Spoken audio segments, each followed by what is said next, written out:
Bismillahirrahmanirrahim. Assalamualaikum warahmatullahi wabarakatuh. Alhamdulillahi wa kafa.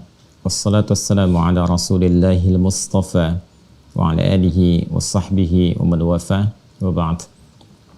Faya ahbaballahi wa ahbaba rasulihi sallallahu alaihi wasallam.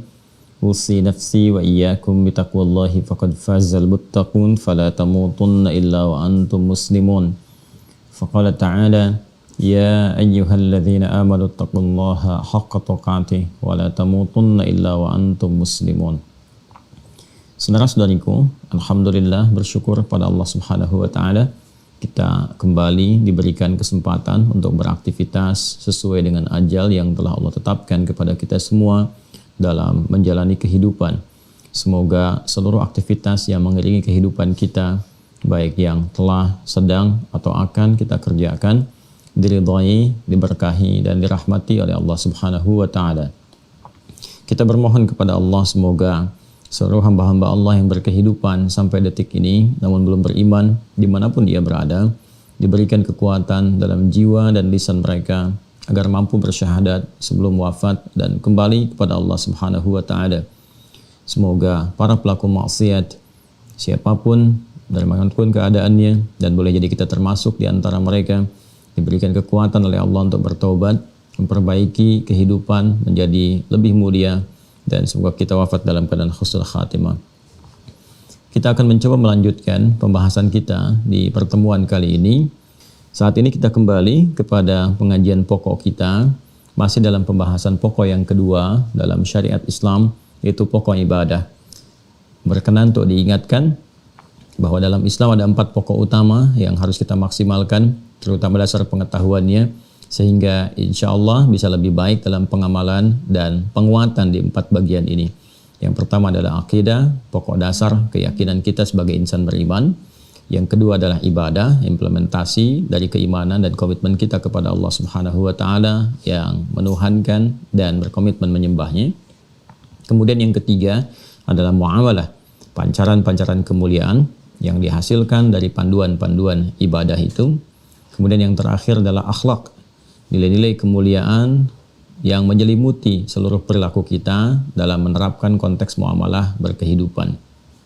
Sekarang kita masih ada pokok yang kedua, dan ini cukup agak panjang pembahasannya, dan kita batasi pada 4 pokok utama yang menyulam nilai-nilai dasar keislaman kita. 4 pokok utama ini menyatu dalam rukun Islam bersama aspek tauhid bi syahadatain, yaitu yang pertama salat, kemudian yang kedua zakat, yang ketiga kemudian puasa, dan yang keempat adalah haji mencakup umrah di dalamnya. 4 ini adalah jalan-jalan pokok menuju nilai keislaman sebagai pancaran dari syahadatain kita, asyhadu an la ilaha illallah wa asyhadu anna muhammadar rasulullah. Nanti dari 4 yang pokok ini akan memancar lagi amalan-amalan turunan yang kita sebut dengan sunnah itu. Karena itu kita mendengar dan melihat serta bahkan mengamalkan, mempelajari ada solat-solat yang berhukum sunnah disebut dengan nawafil. Ada rawatib, ya, ada yang mutlak sifatnya, ada yang di siang, ada yang di malam, ada yang di pagi, bahkan ada yang menyertai dengan subuh dengan keutamaan dan hikmah masing-masing. Kemudian juga zakat nanti turunannya ada lagi yang berhukum sunnah. Ada infak misalnya atau sedekah pada umumnya. Kita juga akan bahas dan jelaskan maksud dan hikmah semua itu, sehingga ketika beramal kita mengetahui dasar keilmuannya dan memotivasi kita untuk beramal dengan tepat dan bersemangat. Pun demikian terkait dengan puasa, seperti kita ketahui ada yang sunnah-sunnah juga. Senin misalnya hari ini ada di antara kita yang puasa. Kalau kita mengerti hikmahnya, kenapa puasa di hari Senin, apa manfaatnya, bagaimana sirahnya, perjuangan misalnya Rasulullah SAW atau bahkan sahabat dalam menunaikan puasa Senin, Kamisnya, Ayyamul Bidnya dan sebagainya. Semua punya nilai keutamaan dan terkait erat dengan kehidupan kita. Kemudian juga haji, ya, nanti turunannya ada umrah. Apa sih umrah itu? Kenapa disebut dengan umrah? Ada berapa rukunnya? Apa hikmahnya? Bagaimana menjalaninya? Itu semua butuh dasar keilmuan untuk memberikan kekuatan dan pemahaman yang utuh saat ditunaikan, sehingga dengan paham dan kuat itu, khusyuk itu hadir dengan sendirinya. Terkait dengan bagian pertama di pokok ibadah, kita telah sampai pada pengantar hadis-hadis Rasulullah SAW, termasuk dalam ayat-ayat Al-Quran, bahwa untuk menunaikan salat dengan sempurna itu, termasuk kepada bab salat,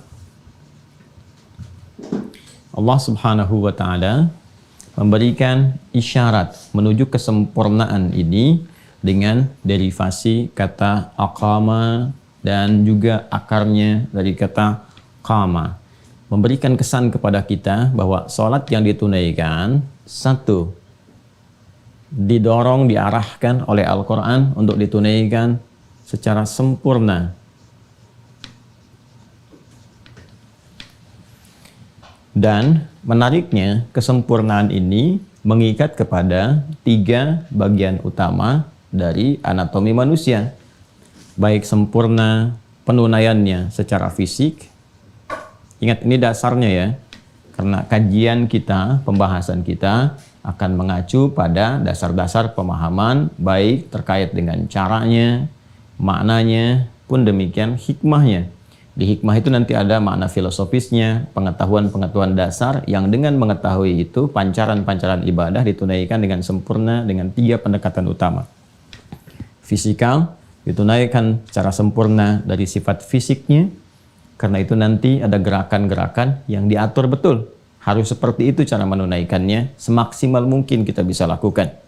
Baik dalam keadaan berdiri, duduk, ataupun bahkan berbaring. Ya.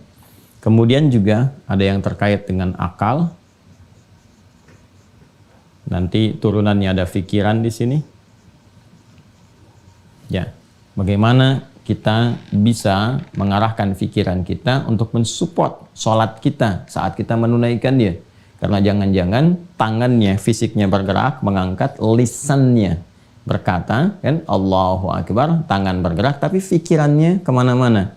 Sehingga dengan itu, nilai-nilai kekhusyuan yang harusnya didapatkan menjadi berkurang, tereduksi, atau bahkan hilang sama sekali. Sehingga Nabi SAW pernah memberikan isyarat, ya hatta la yash'ural musalli kamarokatan yusalli. Sampai nanti kelak mungkin ditemukan, kata Nabi, akan ditemukan orang yang sholat tidak memahami, tidak sadar berapa rakaat yang tengah ia kerjakan dalam sholatnya. Bisa terjadi. Dan biasanya gangguan dasarnya ada di sini. Ya. Kemudian secara rohani di kalbunya, ya, ini jasmani, fisik, ini akal, itu kan terkait dengan pikiran, ini rohani, bagian dalam diri kita, kalbunya, ketenangan hati, ketenangan jiwanya, dan ini puncaknya, karena fungsi dari sholat ini menghasilkan zikir, seperti yang pernah kami sampaikan, dan dalam sekilas taklim juga pernah kami uraikan, itu bukan sekilas informasi ya, tapi itu sekilas pemahaman. Jadi hal-hal yang diduga kuat untuk dipahamkan, kan, untuk ditangkap kembali, biasanya saya akan meminta kepada teman-teman di admin itu untuk merangkum dengan singkat disampaikan untuk mengingatkan poin-poin penting yang harus kita hadirkan. Nah ini, ala bidzikrillahi tatma'innul qulub, yakinlah, kan, sampaikan, kuatkan bahwa dengan zikir itu kepada Allah, hati akan berdampak menghadirkan ketenangan. Sedangkan sholat itu disebut dengan zikir. Wa aqimis sholata lidzikri. Karena itu orang-orang yang sholat secara rohani harusnya sehat. Ya, jadi sholat itu melatih kesehatan rohani, melatih ketajaman akal, dan juga kesehatan fisik. Tiga-tiganya tercakup di sini. Sepanjang sholatnya ditunaikan secara sempurna. Karena itu orang-orang yang dilatih dengan sholat, diwajibkan sholat sejak awal periode Islam, di awal keislaman, dicontohkanlah Rasulullah ketika sempurna, Masya Allah, perhatikanlah bagaimana secara fisik mereka sehat-sehat dan kuat-kuat.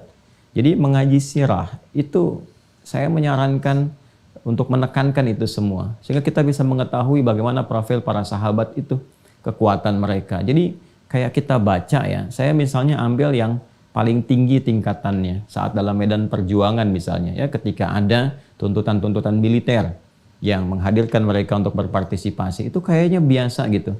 Ada yang mohon maaf sekali, misalnya dalam satu pertarungan, ada yang kena tebas tangannya, itu ada yang sambil megang tangannya dulu atau melepaskan tangannya supaya bisa lincah kembali, kemudian mengikuti peperangan itu yang dimaksudkan dan sebagainya. Itu suasana itu kayak digambarkan seperti biasa gitu.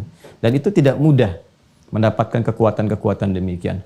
Atau kisah heroiknya Khalid bin Walid yang meminum racun paling kuat di Persia, ketika ditunjukkan oleh Ratu Persia bahwa itu yang paling kuat, ya beliau hanya tersenyum saja, ya kemudian berdoa kepada Allah Subhanahu wa taala, Bismillahilladzi la yadhurru ma'asmihi syai'un fil ardi wala fis sama wa huwas samiul basir. Kemudian diminum, nggak terjadi apa-apa tuh, sampai semua takluk gitu. Nah itu kan sesuatu yang tidak akan muncul kalau rohaninya nggak kuat. Ya, nah ini ada hal-hal yang sangat luar biasa di balik sholat ini, sehingga sangat ditekankan oleh syariat. Manfaatnya tinggi sekali ya. Karena itu tidak main-main terkait dengan sholat ini. Kita berusaha menunaikan secara sempurna dengan pendekatan-pendekatan ini. Karena itulah kemudian di dalam Al-Quran, proses penunaian ibadah sholat ini itu diiringi dengan pengingat tentang kesempurnaannya. Ya. Kemarin saya telah uraikan, baik dengan menggunakan derivasi kata aqama sebagai isyarat kesempurnaannya, aqama yuqimu dengan iqamatan, dan itu turunannya semua disebutkan dengan aqama, misalnya kan, aqama ini isyarat dasarnya. Kemudian yuqimu, keberlangsungannya, baik dalam bentuknya tunggal yuqimu atau jama yuqimuna. Kemudian iqamah bahkan jadi isyarat dasar yang dilakukan sebelum sholat ditunaikan. Ayo iqamat dulu, itu ada kaitan dengan ini seperti yang telah saya jelaskan. Atau derivasi dasar kata awalnya. Ya, qama. Kalau ini aqama yuqimu iqamah, dan kalau sudah melekat ya kekuatan untuk menunaikan dengan sempurna itu, masih ingat, berubah menjadi kata benda, ya kan? Dalam bahasa Arab nanti jadi isim fa'il, sesuatu yang melekat. Jadi mukim, mukimuna, ya kan? Kalau misalnya mau diidofatkan mukimuna as-shalah, na-nya dibuang, nunnya dibuang jadi muqimus shalah, ya. Rabbi ja'alli muqimas salati wa min dzurriyyati. Ya Allah, mohon jadikan aku orang yang konsisten menunaikan sholat dengan sempurna. Itu doa Nabi Ibrahim kan, masih ingat? Karena itu saya selalu katakan bahwa semua nabi pun, rasul pun sholat. Karena sholat itu ibadah pokok yang memberikan support kepada 3 fungsi bagian dari tubuh kita. Ini, dan Rabbi ja'alli muqimas salati, muqim itu menunjuk kepada orangnya. Saya teruskan saja begini ya. Ini yuqimu, wa aqamas salata wa ataz zakata, itu ditemukan misalnya di surah Al-Baqarah, itu surah yang kedua ketika kita masuk kepada ayat yang ke-177, 178, kan? Kita akan temukan ketika Allah berfirman laisal birra an tuwallu wujuhakum qibala al-masyriqi wal maghrib, dan seterusnya sampai menemukan kalimat wa aqamas salata wa ataz zakata, ya, wal mufuna bi ahdihim idza ahadu. Kemudian yuqimu, bahkan dalam bentuk awal perintah untuk menunaikan sholat, isyaratnya disebutkan dengan menggunakan turunan kata ini dengan bentuk jama, yuqimunas sholah, pakai waw dan nun, kan? Bentuk jamanya yuqimunas sholah. Atau bentuk perintahnya aqim, ini juga banyak dalam bentuk tunggal ataupun jama. Aqim, misalnya kalau kita ingin ambil di Quran surah ke-11 Hud ayat 114, aqimis salata tarafayn nahar wa zulafan minal lail, ya kan? Atau kita ingin misalnya Quran surah 17 Al-Isra ayat 178, aqimis salata liduluki syamsi ila ghasaqil lail. Quran surah ke-29 ayat ke-45, utlu ma uhya ilaika minal kitab wa aqimis salat. Atau jamaknya aqimu, ya, aqimu pertama di Al-Baqarah ayat 43, wa aqimus salata wa atuz zakah warka'u ma'ar raki'in. Kemudian kalau sudah melekat ini jadi muqim, ya, muqim atau jamaknya muqimun, wal muqimunas shalah, kan? Rabbi ja'alli muqimas salati. Ini boleh jadi doa yang sangat bagus sekali. Jadi kalau kita minta, mohon kepada Allah, ya, supaya sebelum menunaikan sholat itu, sholat kita bermanfaat secara fisikal, untuk fisik kita, menyehatkan, kan? Kemudian memberikan dorongan pada kekuatan akal, pikiran, meningkatkan kecerdasan, ya. Ini sudah dipraktekkan, ya. Ini nggak sembarangan, ada risetnya. Nanti kalau sudah masuk sirah, kita akan bicara, kita akan jelaskan bagaimana tipikal pendidikan di orang tua terdahulu yang menyuppotkan anak-anak mereka itu untuk ke masjid lebih awal. Di masjid itu luar biasa. Dan sholatnya itu, makanya Nabi membiarkan anak cucunya itu ya di sekitaran Nabi ketika menunaikan sholat itu. Karena ada support-support kepada nilai-nilai ini. Ini ada rahasia di dalamnya. Kemudian secara rohani juga demikian. Maka boleh kita keluarkan doa yang dibacakan Nabi Ibrahim alaihissalam ya, untuk bisa memohon kepada Allah dengan kesempurnaan penunaian ini. Rabbi ja'alli, gitu kan? Atau Rabbi ja'alli boleh kalau doa, untuk jadi doa ya. Ya. Mau ke sini boleh pakai nun, boleh langsung pakai hamzahnya Rabbi ja'alli atau Rabbi ja'alli boleh. Ya, kalau ini kan untuk doa sifatnya. Ya, muqimas salati.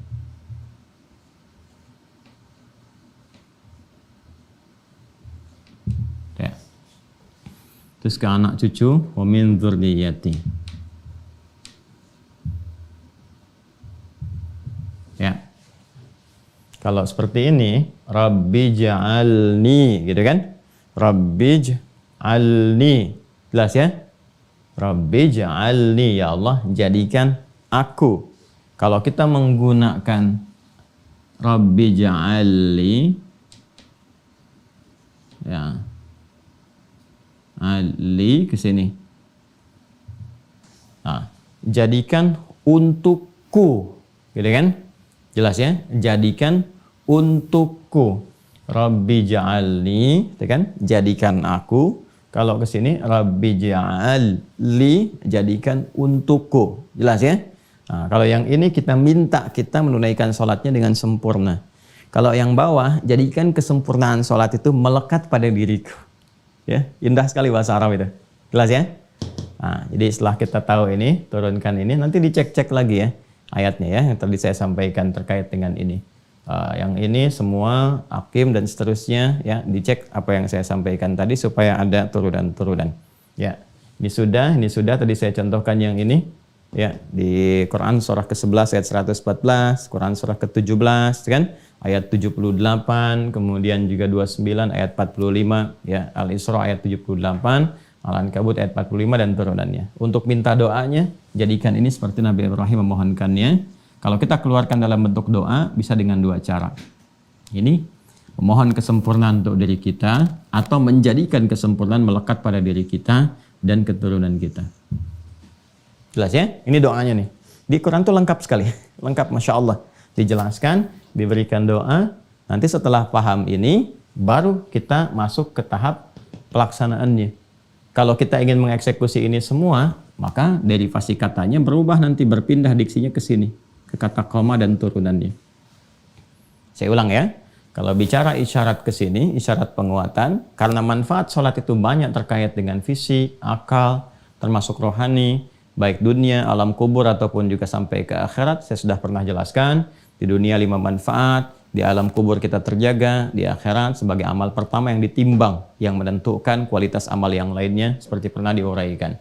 Ini semua tunaikan dengan baik, konsisten menunaikannya. Perhatikan cara memahaminya. Tunaikan dengan sempurna, aqamah turunannya.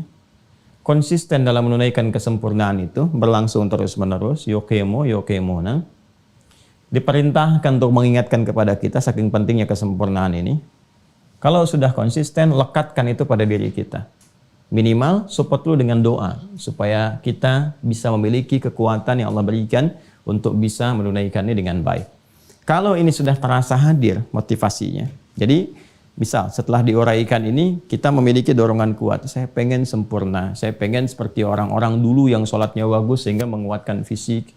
Yang kemudian apalagi menjadikan akal pikirannya tajam, nalarnya kuat, pintar gitu kan. Nah, kemudian apalagi rohaninya juga bagus, ada ketenangan, kedamaian, kemuliaan akhlak dan sebagainya. Ya, ini yang menjadikan mereka unggul di masa-masa lalu. Yang paling dahsyat, saya singkat saja untuk mengingatkan kembali ya. Ini yang menjadikan rahasia di setiap awal masa-masa keemasan itu, sholat jadi prioritas. Dan ini yang dimaksudkan rahasia Nabi menyampaikan untuk orang tua menekankan sholat sejak anak usia 7 tahun, dan memberikan pelajaran untuk penguatan itu sejak usia 10 tahun sampai nanti dekat-dekat ke masa balik. Ya, apa rahasianya? Ke sini.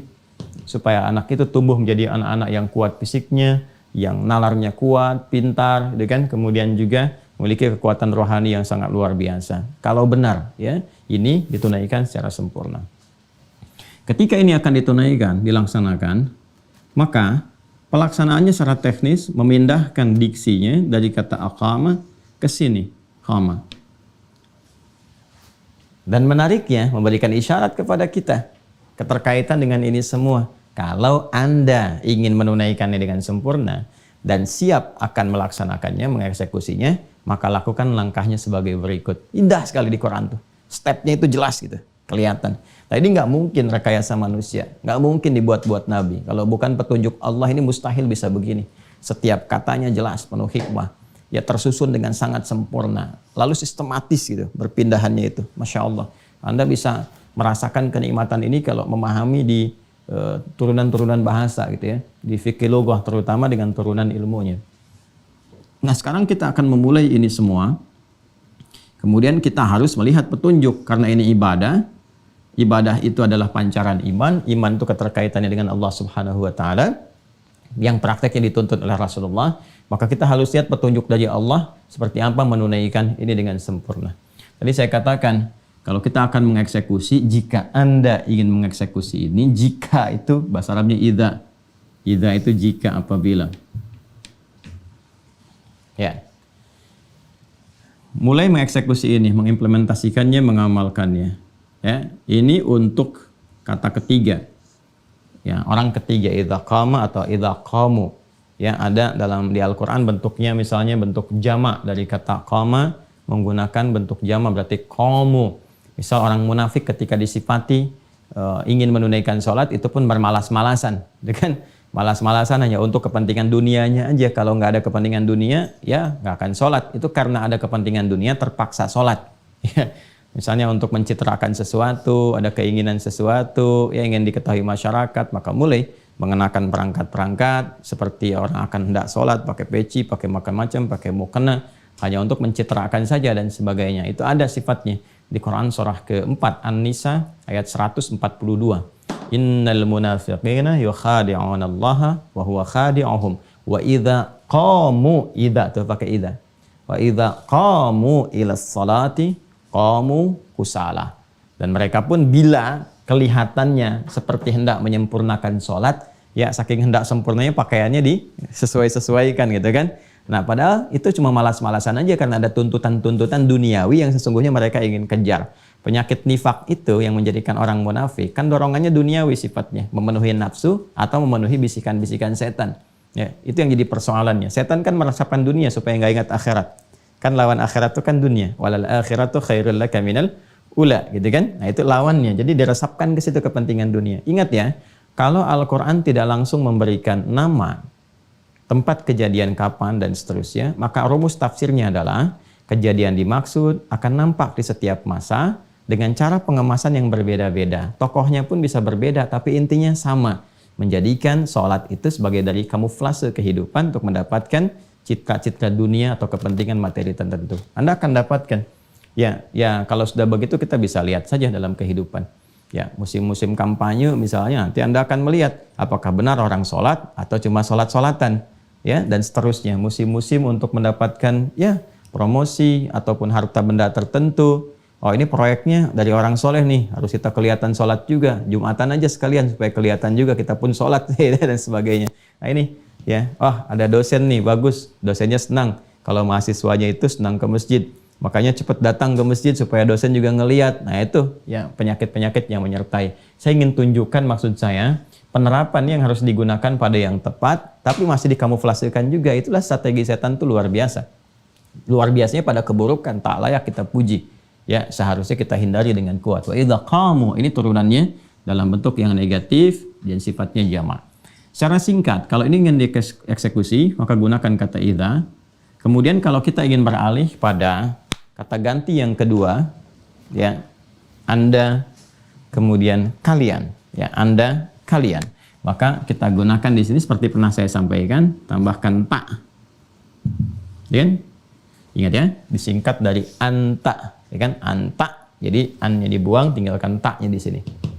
Kalau kita ingin jadikan bentuk jamak kalian, ini Anda. kamu gitu kan. Saya lebih senang menggunakan mungkin Anda ya, lebih agak sopan, lebih netral. Ta untuk laki-laki, ya. I untuk perempuan. Jelas ya? Saya berikan rumus cepat. Pokoknya kalau ada a umumnya untuk laki-laki. Kalau i umumnya untuk perempuan. Ya, jadi perubahan apapun, sekalipun taknya berubah menjadi k misalnya, tetap k, ataupun i jadi ki. Jelas ya? Kalau kita akan jamakkan bentuk jamak, rubah ini taknya ke dalam bentuk tum. Tum, seperti ini. Ini paling gampang ya. Ini ta, harakat fathah untuk laki-laki ta, ini ti, kata ganti kedua, Anda. Kan? Kalau kita ingin jamakkan jadi kalian, ya, ganti jadi tum. Kalau sudah tum, ini netral sifatnya. Bisa mencakup laki-laki dan perempuan. Kalau belum digenderkan, ingat ya, kalau belum dikhususkan pada golongan laki-laki atau perempuan, kalau sudah pakai tum, ini kan asal. Ya, bentuk mudzakkar itu sifatnya asal, maka mencakup laki-laki dan perempuan. Kecuali kalau ada spesifik misalnya menyentuh persoalan gender, ya terkait misalnya dengan pembagian waris, kan spesifik. Laki-laki dapat sekian, perempuan sekian misalnya, ya, maka nanti biasanya akan dipecah seperti ini. Ada tum dan tunna. Yang asalnya dipertahankan, gini, antum dari kata antum, asal mudzakkar, karena asal dipertahankan mudzakkar, ya, laki-laki bagian dari mudzakkar ke sini, maka biasanya ini ya kalau ada sudah spesifik menunjuk pada gender, tumnya diarahkan untuk menunjuk ke laki-laki, tunna ke perempuan. Ya. Tapi kalau dia berdiri sendiri seperti ini dan tidak disebutkan tunnanya, maka ini mencakup umum, bisa laki-laki sekaligus juga perempuan. Ingat ya, ini dasarnya dulu. Jadi sekarang kita ingin eksekusi, bagaimana menunaikannya dengan sempurna, kita harus temukan kata idza dalam Al-Quran. Ya kan? Kemudian turunan kata ini, di koma kalau bertemu dengan ini, pernah saya sampaikan kepada Anda, ya, tinggal kita tambahkan saja, ini koma, ya. Tambahkan, kita ke sini saja ke jamak supaya mencakup semuanya kan? Kan bukan 1-2 orang yang pengen sempurna sholatnya, semua pengen sempurna, ya. Tambahkan tum begini.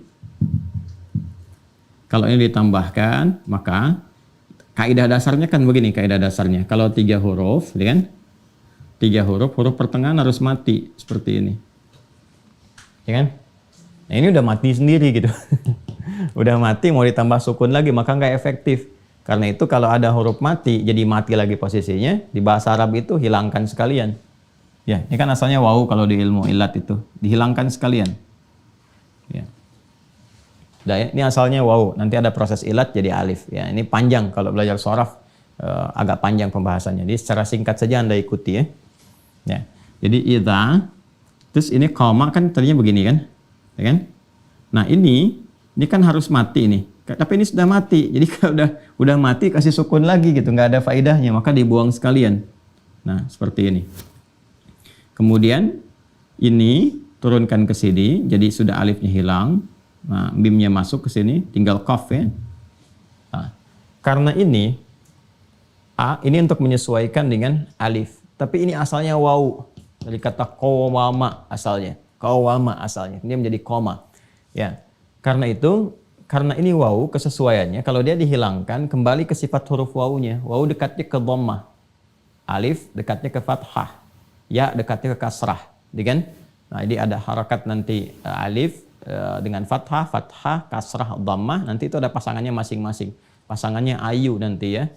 Alif, ya dengan waw. Nanti karena alif ini dekatnya ke fathah, makanya ini fathah. Tapi kalau kita ingin kembalikan ke asal, asalnya waw, waw dekatnya ke dhammah. Karena dekat ke dhammah, maka harakat ini fathah ganti dengan dhammah. Ku. Ya. Supaya ini bisa nyambung ke tum, ini harus mati nih. Bimnya harus dimatikan. Tadi kan koma ada harakat fathah di sini, ya kan? Supaya bisa nyambung, kalau ini disatukan ke sini, sementara ini masih berharakat, nggak akan bisa nyambung. Maka kaidahnya dalam bahasa Arab, kalau mau disambungkan dengan kata ganti, sebelum kata ganti harus mati dulu. Ya, jalasa, duduk, kamu duduk, tinggal tambah ta kan? sebelum ta harus mati. Kalau enggak bisa nyambung. Jalas ta. Aturannya begitu. Ya. Kamu duduk. Makan akala. Kamu makan. Matikan huruf sebelum taknya. Akal ta. Ya kan? Ya. Jadi seperti ini misalnya. Jalasa. Jalasa. Duduk nih. Kita ingin masukkan ini. Kamu duduk. Tinggal tambah ta kan di ujungnya. Ta kan? Nah, supaya nyambung ke sini nggak bisa kita bilang jalasa ta. Nggak. Harus matikan. Ini kaidah ya. Kalau kaidah kan diikuti sesuai dengan dasar bahasanya. Matikan yang ini supaya bisa nyambung. Jalas ta. Ini pun sama. Ini harus mati supaya bisa nyambung. Jadi yang ini pakai harakat dhammah. Yang ini matikan. Kum. Baru ketemu tum. Tum. Nah. Jadi kalau kita ingin katakan ingin mengeksekusi ini, maka kita harus temukan kata idza, ya kan? Kemudian kumtum. Jelas ya? Jika kamu yang benar-benar ingin menyempurnakan, nah kalian benar-benar, kalian tumnya kalian. Jadi kita terjemahkannya jika, idza, apabila, tum kalian, kum ingin menyempurnakan dengan sempurna, ya setelah melihat penjelasan ini kalian ingin mengeksekusi, menunaikan dengan sempurna. Sholat itu, kalau sholat berarti kita tambahkan ila sholah. Ya, kalimatnya ila sholah. Ila sholah. Kan persiapan tuh menuju kan, makanya disebutkan ilanya. Ya, perhatikan ketika menyebutkan turunan ini langsung ke sholah nggak pakai ila. Wa yuqimunas sholah, wa aqimus sholah, aqimis sholah. Ini turunan kata ini nggak pakai ila. Tapi kalau kita ingin eksekusi, kan kita menuju persiapan kesempurnaan itu. Makanya disampaikan huruf ila, harful ghayah. Ya. Ini menunjukkan pada tujuan kita, ghayah, tujuan kita. Ya, kalau serius nih, benar-benar ingin sempurna ditunaikannya, jika kalian ingin menyempurnakan, ya, sholat itu menuju kepada fase sholatnya, maka kerjakan dulu ini stepnya. Nah, sekarang kita harus temukan kata ini di Al-Quran. Ya. Jelas ya? Nah, secara singkatnya sih saya ingin terangkan, kalau ingin pelaksanaan ini dilakukan, temukan kata idza qumtum ila shalah. Itu sederhananya. Ya, cuman kan apa yang telah kita pelajari di awal memberikan kesan dasar bahwa mahal pelajaran ini. Ya, shorof itu saya mungkin kurang lebih ada berapa tahun ya? 3 tambah 5, 7 tambah 6, 13 tahun tuh. 13 tahun. Ya, jadi dapat ini 13 tahun, sayang kan kalau nggak dibagi. Ada pahala untuk guru-gurunya. Ya, jadi pembelajaran ini ya, secara singkat kita harus cari kata idza qumtum ila shalah. Jadi persiapan menuju kesempurnaan salat. Apa yang harus dilakukan? Langsung saja. Ya. Dilihat, saya ingin menunjukkan keindahan bahasa Al-Quran, mengorelasikan setiap pembahasan, nggak ada celahnya sama sekali. Salat. Ini kan bagian dari ibadah. Pokok yang pertama. Ibadah bisa tertunaikan sebagai implementasi dari iman, ya kan? Ini yang menjadikan Islam itu bisa tampak, ya, bangunannya. Muslim harus tunduk patuh pada ketentuannya. Seorang disebut Muslim, masuk Islam, kalau beriman, bersyahadat dulu, syahadatain, lalu dibuktikan komitmen imannya lewat ibadah. Di sini ada sholat. Ya. Jadi ketika sholat menjadi bagian pancaran pertama dari ibadah, ini menunjukkan pancaran dari keimanannya. Karena itu menariknya nanti dalam Al-Quran, jenis-jenis sholat itu ketika akan ditunaikan, itu selalu disebutkan dulu panggilan imannya untuk memberikan kesan bahwa ini nggak lepas dari iman. Hanya orang beriman yang sholat, kan? Yang mau sholat dengan sempurna. Nah, jadi kalau kita nanti baca, seperti yang pernah saya sampaikan, bahkan langsung kadang sholat disebut dengan iman. Wa ma kana Allahu liyudhi'a imanakum, dan turunan-turunannya. Karena itu menariknya, ketika sholat akan ditunaikan, bahkan persiapan menuju kesempurnaan sholat, itu seringkali pengingat imannya disebutkan untuk memberikan penekanan pada dua hal utama. Yang pertama adalah, hey, ya, sholat ini adalah pembuktian kebenaran imanmu kepada Allah. Iman nggak? Betul nggak Muslim yang mukmin? Betul nggak ada iman? Coba tunjukkan lewat sholat. Kalau nggak ditunjukkan berarti bermasalah imannya, cuman klaim saja. Sekaligus jadi indikator tingkat keimanan kita. Semakin semangat, semakin ingin sempurna, semakin kuat imannya. Karena itu di dalam Al-Quran, panggilan-panggilan keimanan yang melekatkan iman dalam jiwa kita. Senantiasa disusulkan ibadah untuk menunjukkan dua hal tadi. Pembuktian komitmen keimanan sekaligus indikator tingkat kekuatan atau kelemahan iman kita yang kita miliki. Ya. Nah, panggilannya, kalau sudah seseorang mengaku beriman, nanti disentuh dengan panggilan pokok dasar. Seperti pernah saya terangkan, ya ayyuhalladzina amanu. Nah, pakai dasar nih. Ini yang dasar, yang standar. Masih ingat uraian saya dulu? Ya, tolong yang baru bergabung dicek yang sebelumnya ya.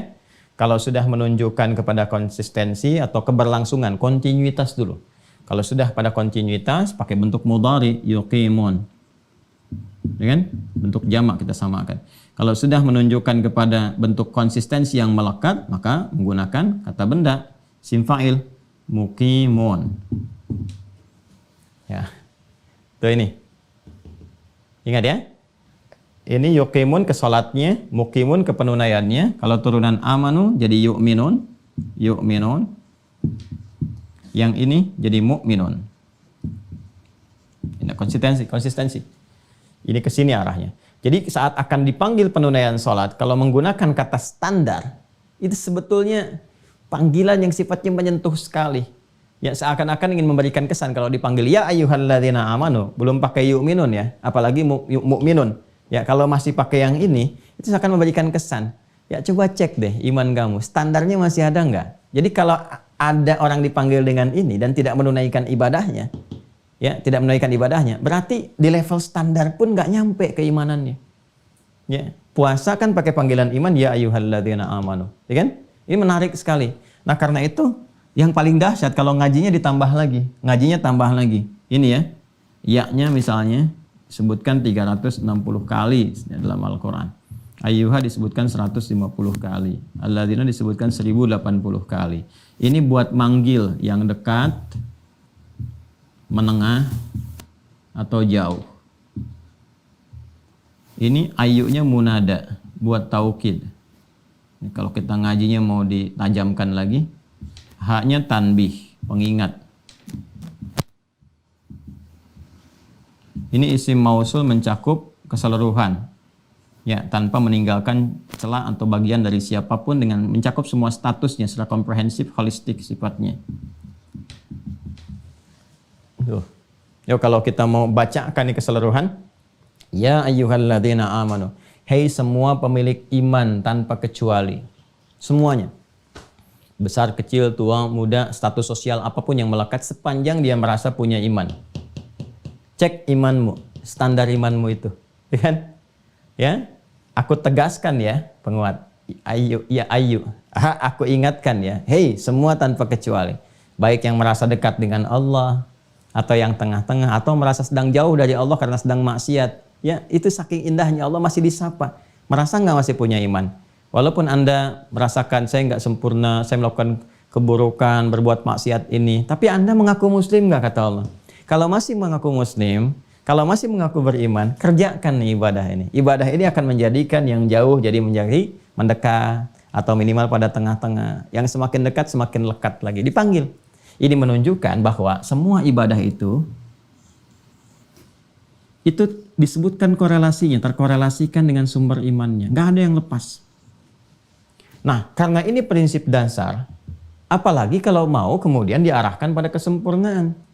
Jadi ini harus muncul di awal ini untuk menunjukkan bahwa ada keterkaitan antara penunaian sholat secara sempurna dengan keimanan kita. Bahwa betul menunaikan kesempurnaan sholat itu bagian dari keimanan. Ya, jadi kalau ada orang yang asal-asalan sholat, ya ini menunjukkan imannya pun kurang sempurna. Jelas ya? Baik, yuk kita temukan kata ya ayyuhalladzina amanu, kemudian ini ingin sempurna, idza qumtum ilas shalah. Ya, secara cepatnya lah kita dapati di Quran surah ke-5. Ayat yang ke-6. Al-Maidah. Ayat 6.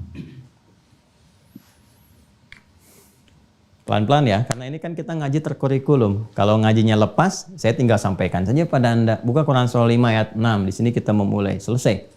Ya, tapi kita ingin terangkan lebih jauh bahwa jika seseorang ingin memulai sholatnya dengan sempurna, bukan sholat yang asal-asalan, bukan sholat yang biasa, tapi ingin mencoba menunaikan secara sempurna sesuai isyarat Al-Quran demi mendapatkan manfaat-manfaat bagi fisiknya, akal pikirannya, juga rohaninya.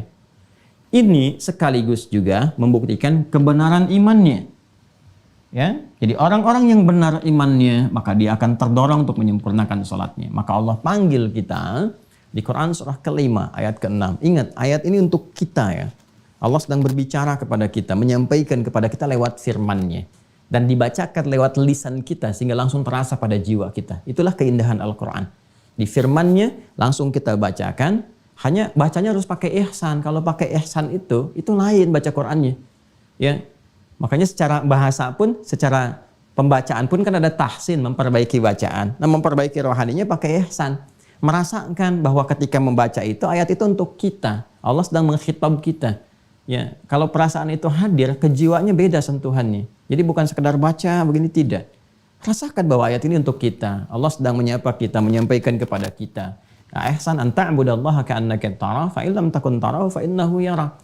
Engkau melakukan ibadah itu merasakan sedang diawasi, dilihat, didengar Allah menyampaikan kepada kita. Walaupun kita tak mampu untuk menatapnya. Nanti ada masanya setelah bekalnya cukup, dimensinya berpindah pada hukum tertentu. Allah berikan kenikmatan itu. Wujuhu yawma idzin nadhirah ila rabbiha nadhirah. Quran surah 75 itu ayat 22 sampai 23. Nah, kita kembali ke sini ya. Nah, ya ayyuhalladzina amanu, Quran surah ke-5 Al-Maidah ayat ke-6. Di mushaf standar paling kiri ya, sebelah atas tuh.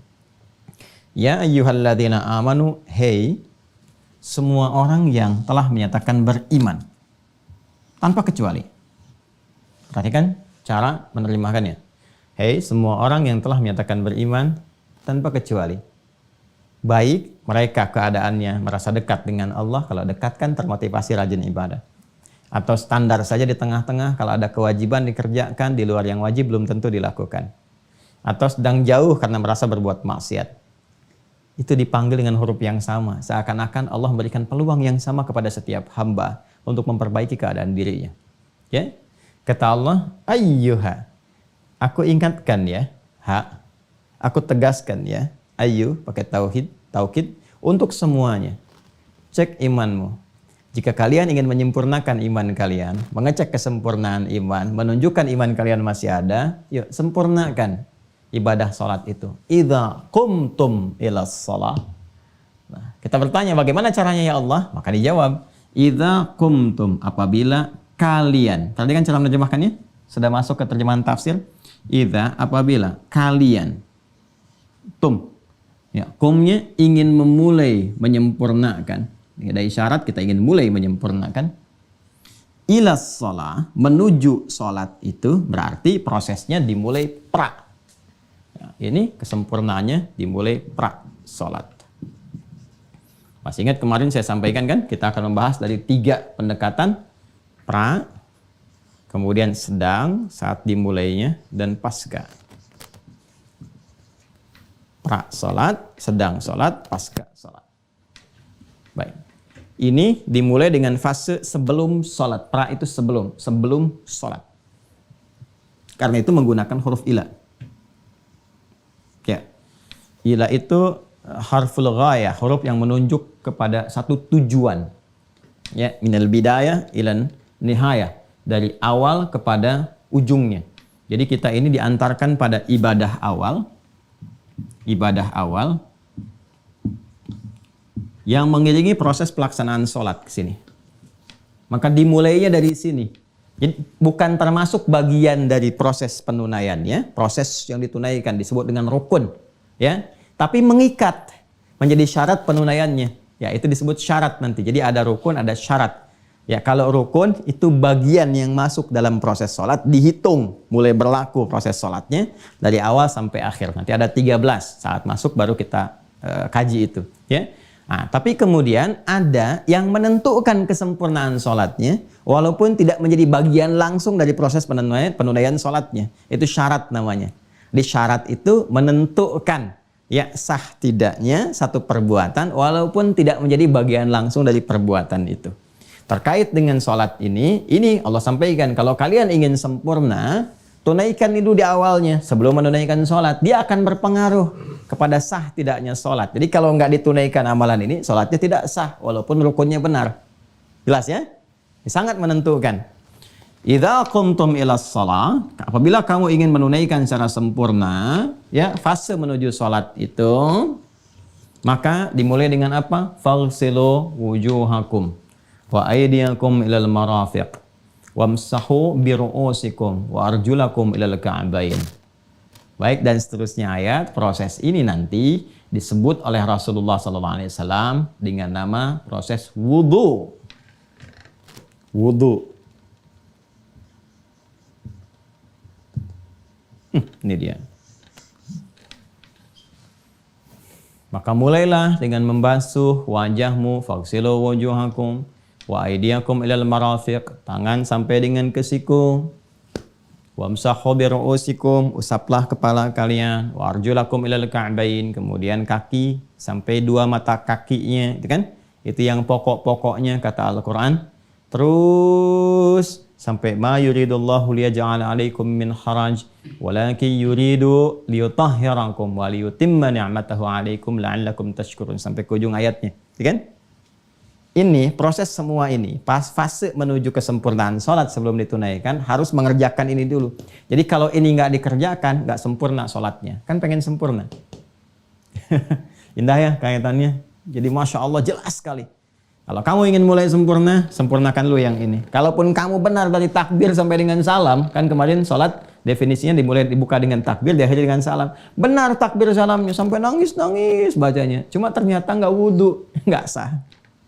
Nggak sempurna tetap, karena fase kesempurnaan dibuka. Idza qumtum, diikat dengan idza. Jadi ini proses membasuh wajah tadi sampai dengan akhir menentukan kesempurnaan sholat di fase awal. Nah, proses membasuh dari wajah sampai tadi, kaki sampai kedua mata kaki, itu disebut ibadahnya Rasulullah SAW dengan nama wudhu. Jelas? Belum, kan belum saya uraikan apa itu wudhu. Ya, saya baru terangkan sampai sini dulu, sampai paham dulu ya. Nah, baru di sini muncul kemudian hukum ditetapkan karena ini mengikat kesempurnaan, dicek oleh para ulama semua tuh ayat-ayat terkait dengan ini. Ya, maka masuk dalam kategori syarat. Masih ingat kan syarat beda dengan rukun? Kalau rukun bagian dari perbuatannya menentukan benar tidaknya perbuatan. Satu rukunnya hilang tidak sah. Kalau syarat bukan termasuk bagian intinya tapi menentukan ya kebaikan atau kebenaran sah ibadah yang dilakukan. Maka wudu mengikat syarat kesempurnaan sholat. Ya, jelas ya? Artinya ini penentu di awal nih. Penentu di awal. Jadi kalau wudunya benar, ini isyarat yang menentukan pertama bahwa sholatnya itu akan terdorong benar. Di sini kunci nih. Ya, teori gampangnya begini. Kalau Anda melihat, paling gampang gak usah lihat orang lain ya. Lihat yang terkait dengan diri kita dan sekitaran kita dulu. Anak-anak, bariskan semua suruh wudu. Anak itu yang wudunya bagus. Bagus, baik, cara dan sebagainya. Itu pasti akan berpengaruh kepada sholatnya pun bagus. Tapi kalau wudunya sekedar tempel air, ya takut selesai, itu pasti sholatnya pun akan terbawa tuh seperti suasana wudunya. Lihat aja, naik turun, tengok kanan, tengok kiri, kayak mau nyebrang jalan, kan? Itu masih berdiri, bukan saat setelah selesai, dan mau tuntas tidak. Ya, ini pasti akan berpengaruh, cek wudunya, karena ini kesempurnaan awal. Jadi kalau dari awal sudah nggak sempurna, akan kelihatan. Saat sholatnya pun pasti nggak akan baik. Ini sangat menentukan dan ini membawa keadaan iman, persiapan sebelum sholat. Jadi kalau kita bisa kondisikan wudunya bagus, iman itu akan menguat. Sehingga kekuatan iman secara rohani ini bagus, di bawah sholatnya jadi mantap. Tinggal dikasih iqomat, langsung hidup sinyalnya. Ini dalam loh pembahasannya. Jadi kalau wudunya benar ini, prosesnya, ada proses pengondisian iman pertama sebelum sholat, itu tinggal dikasih iqomat, tersentuh jiwa, itu udah siap-siap. Jadi begitu takbir tuh betul-betul terkoneksi. Tapi kalau wudunya nggak benar, imannya nggak aktif nih, cuma nempel aja, sinyalnya redup. Makanya ketika di bawah sholat pun pikiran masih kemana-mana, kehusuan belum dapat. Ini kuncinya ada di sini. Karena itu kita harus pelajari betul ini. Ya, kita harus pelajari betul. Dari sudut pandang apa? Satu, makna.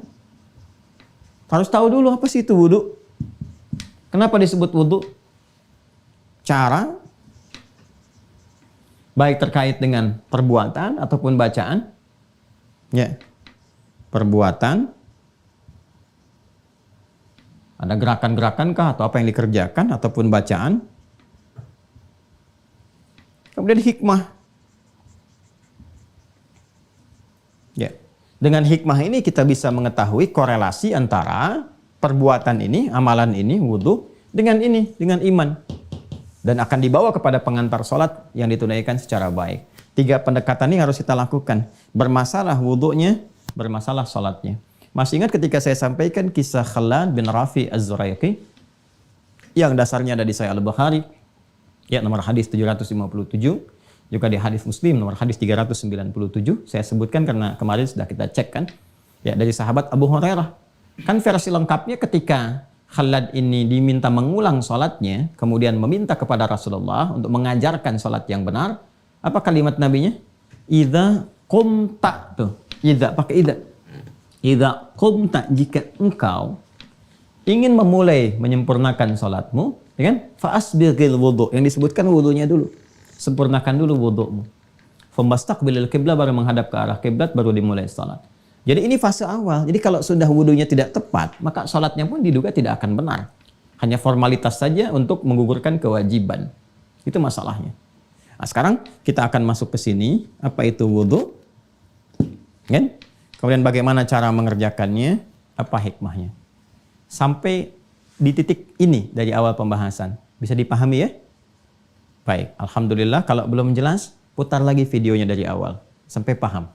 Ya. Nah, kan Ustadz bisa dijelaskan lagi yang itu. Nah, sekarang kan teknologinya udah bagus. Maka saya jawab, putar lagi video sebelumnya. Nanti setelah selesai, menit keberapa. Sampai nanti kalau saya tanya, Anda bisa jawab. Seperti keterangan Ustadz di video Mira edisi sekian, menit kesekian, posisi tulisan papan tulis paling kiri sebelah atas yang belum dihapus. Gitu ya. Baik, yuk kita mulai. Bismillah. Wudu, apa itu wudu? Seperti biasa, Islam itu lengkap, tidak memulai sesuatu tanpa mendefinisikan dengan jelas sehingga batasannya terukur. Wudu secara bahasa, silakan buka di mu'jam apapun. Ya, mu'jam itu kalau sudah mu'jam berarti tinggi tingkatnya. Ada kamus, ada mu'jam.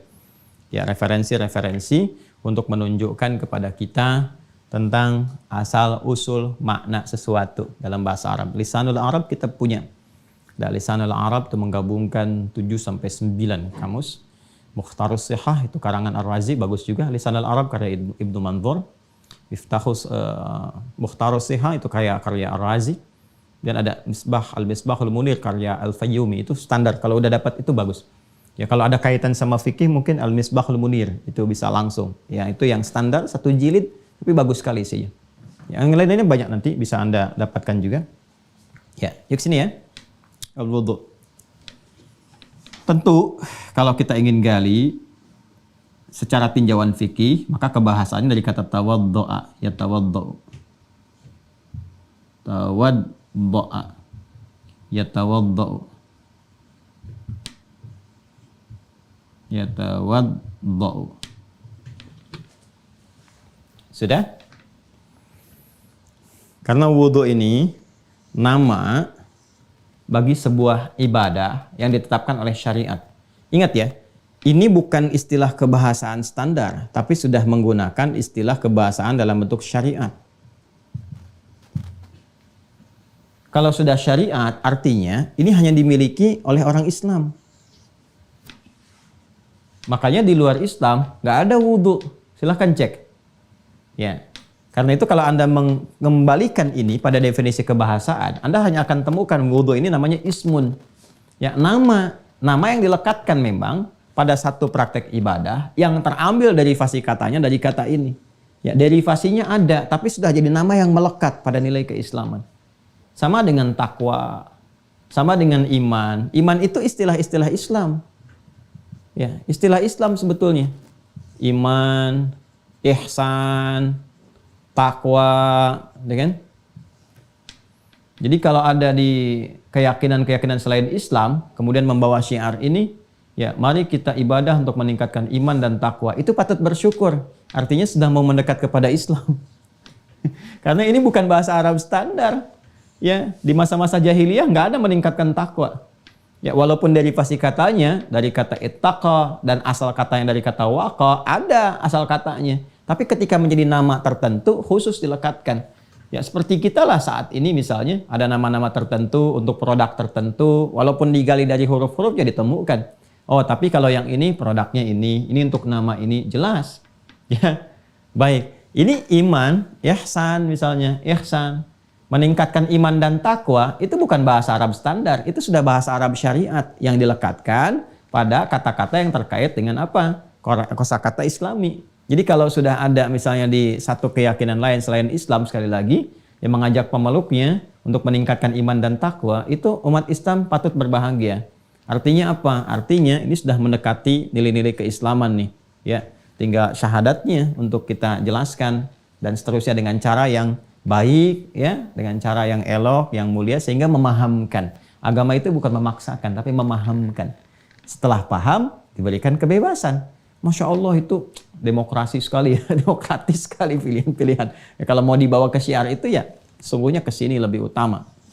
Udah supaya nggak terlalu lebar ya. Jadi nama khusus satu praktek yang katanya nanti terambil dari turunan kata ini.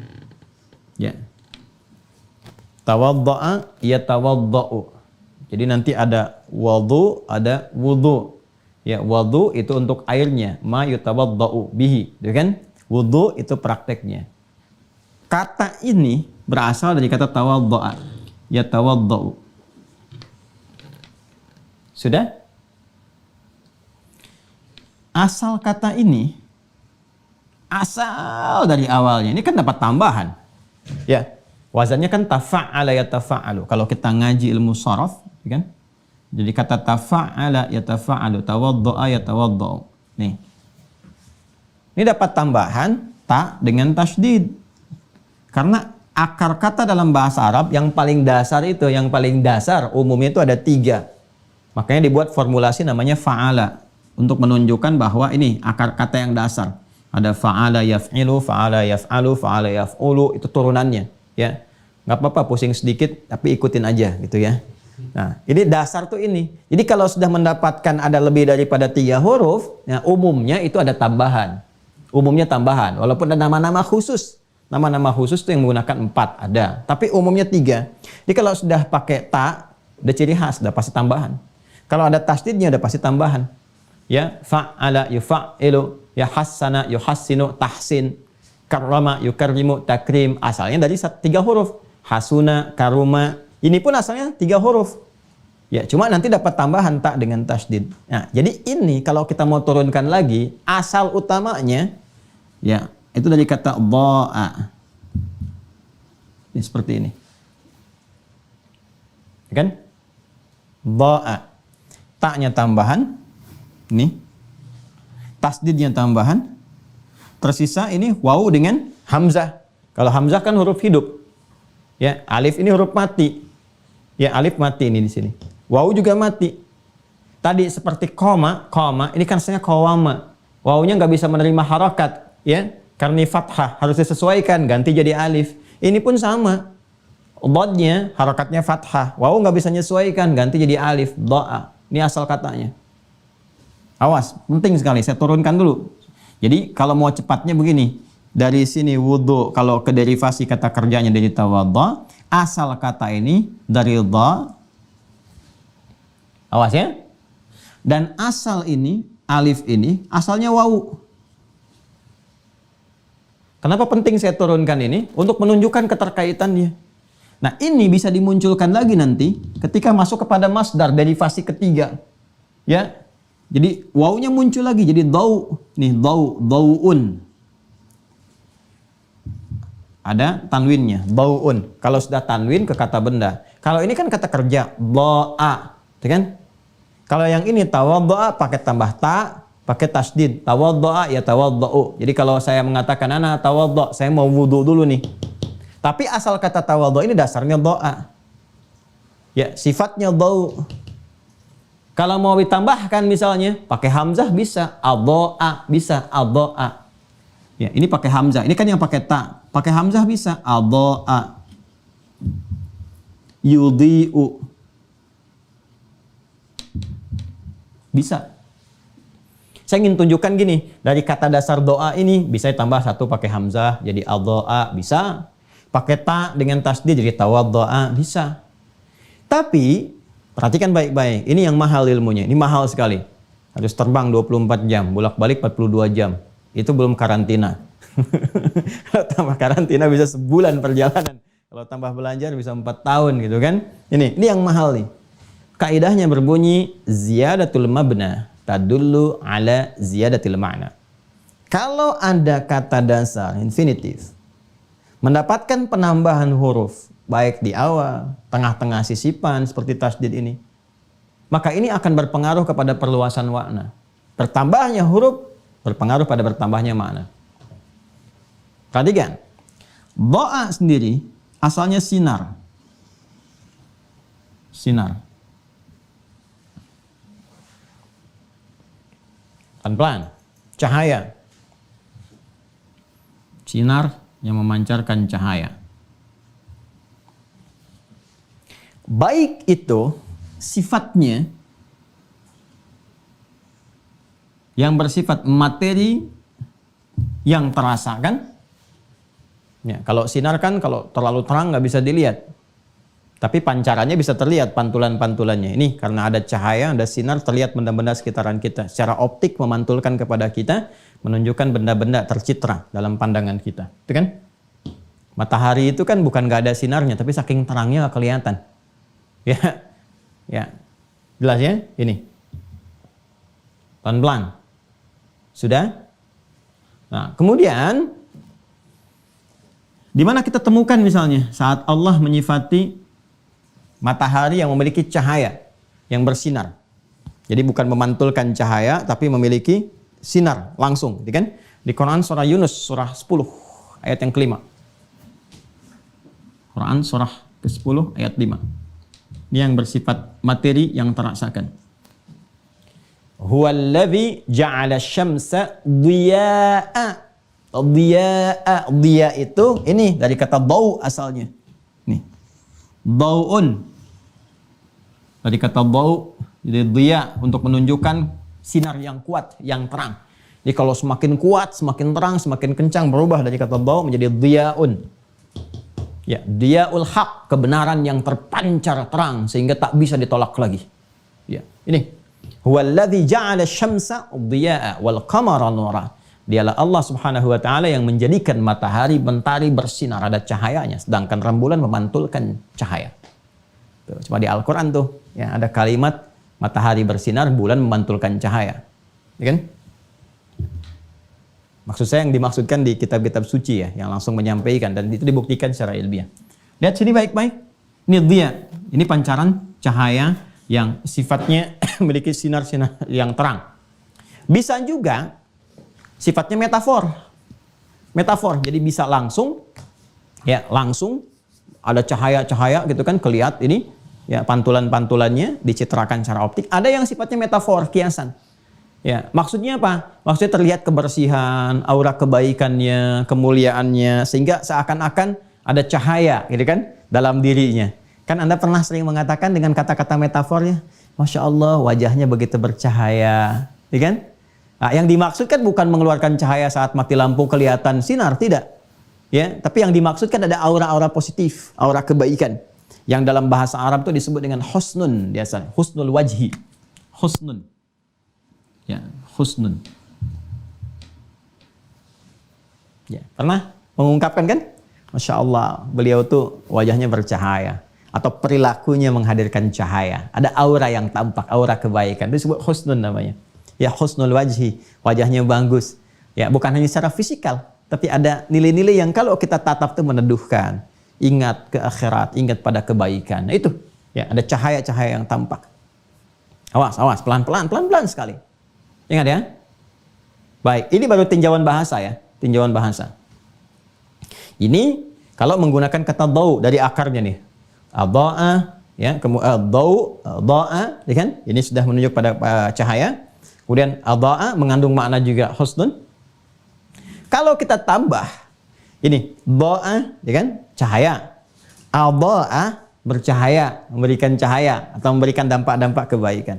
Kalau sudah tambah pakai tasdid lagi, nambah lagi sifatnya. Nambah lagi maknanya. Apa kalau sudah pakai ta, pakai dha, ini ta itu menunjukkan satu kesungguhan dengan usaha untuk mempraktekkan sesuatu. Kemudian tasdid itu menunjukkan sesuatu yang double, ya, tidak mudah dilakukan karena itu butuh keseriusan, kesungguhan, upaya yang berlipat. Nah, jadi kalau sudah pakai ta dengan pakai tasdid, ini artinya ada upaya untuk menjadikan sesuatu ya lebih baik, lebih bercahaya, lebih bagus sehingga tampak ada kebaikan-kebaikan dalam kehidupan. Nah, karena itu menariknya ketika kemudian ini berubah katanya menjadi tawaddu'a dan namanya khusus disebutkan dalam syariat dengan nama wudu, maka kalau sudah diikat dengan syariat mesti ada ketentuan. Sebentar ya. Mesti ada aturan. Pelan-pelan. Ini kan masih makna umum. Usaha untuk menghadirkan cahaya dalam kehidupan, untuk menjadikan aura-aura kebaikan, hal-hal yang positif. Bagaimana usaha itu dilakukan? Kalau kembali ke ayat Quran surah ke-5, ayat yang ke-6, perhatikan baik-baik. Ya ayyuhalladzina amanu idza qumtum ilas shalah faghsilu wujuhakum. Membasuh secara fisikal kan? Secara fisik itu dilakukan ya kan? Membasuh wajah, tangan sampai siku. Ini yang luar kan? Yang dibasuhnya. Membasuh, menghilangkan aspek-aspek yang di luar. Itu disebut membersihkan sesuatu. Dalam bahasa Arab namanya nadhafah. Muncul lagi kata yang baru, an-nadhafah. Awas, kita belum masuk ke cara. Kita baru masuk ke makna. Baru di sini nih. Pelan-pelan. Kalau sudah membersihkan bagian yang terluar, ini bagian terluar secara fisikal, nih secara fisik. Ya, ini kan ada cahaya yang sifatnya fisikal, ya kan? Ada yang ini metafor. Jadi kalau kita ingin memulai membersihkan yang fisiknya supaya keadaannya lebih baik, lebih bercahaya, lebih mulia dan sebagainya, ada aspek fisikalnya, maka membersihkan yang terluar supaya muncul yang baiknya, nadhafah namanya. Ya, maka kebersihan badan, kebersihan pakaian, ini yang luar-luar yang fisikal itu disebut nadhafah. Ya, awas, hati-hati nih. Jadi kita sudah temukan 3 kata nih. An-nadhafah itu untuk fisiknya. An-nadhafah itu terkait dengan pembersihan aspek fisiknya. Wah, pelan-pelan. Ini al-husnu terkait dengan pembersihan aspek rohaninya. Ya. Kemudian ad-dau juga atau ad-diya. Ad-dau atau ad-diya terkait dengan pancaran-pancaran aura cahaya-cahaya kebaikan, termasuk nanti dari pikiran yang sehat, dari yang baik dan sebagainya. Ini bisa mencakup pada aspek-aspek gabungan ini plus juga tambahan-tambahan kefikiran, akal, nurani, juga moralnya. Ya, kalau udah pakai ad-dau ini mencakup keseluruhan termasuk nanti aspek-aspek pikiran yang sehatnya, yang baiknya, ya, kemudian juga rohani yang menghadirkan bimbingan cahaya kebaikan sehingga muncul aura-aura kemuliaan dan fisik yang bersih. Gabungan ketiga ini itu dihimpun dalam makna kata tawaddu'a. Sifat nama-nama yang mencakup semua ini, nama yang mencakup namanya, isimnya, kalau ini kan turunan kata kerjanya, verbnya. Nama yang melekat, kalau kita ingin praktekkan ini, pekerjaan ini kita lakukan, mencakup semua ini, namanya disebut dengan apa? Ini wudu. Karena itu kalau Anda ngaji di kitab fikih, Anda akan temukan al-wudu'u lughatan, ya kan? Mencakup ini. Al-husnu wan nadhafatu wad-dau atau ad-diya. Nama lain dari ini semua, kalau kita ingin gabungkan ketiganya, ini, 3 ini, kita gabungkan jadi satu. Ya, nama lainnya disebut taharah namanya. Taharah.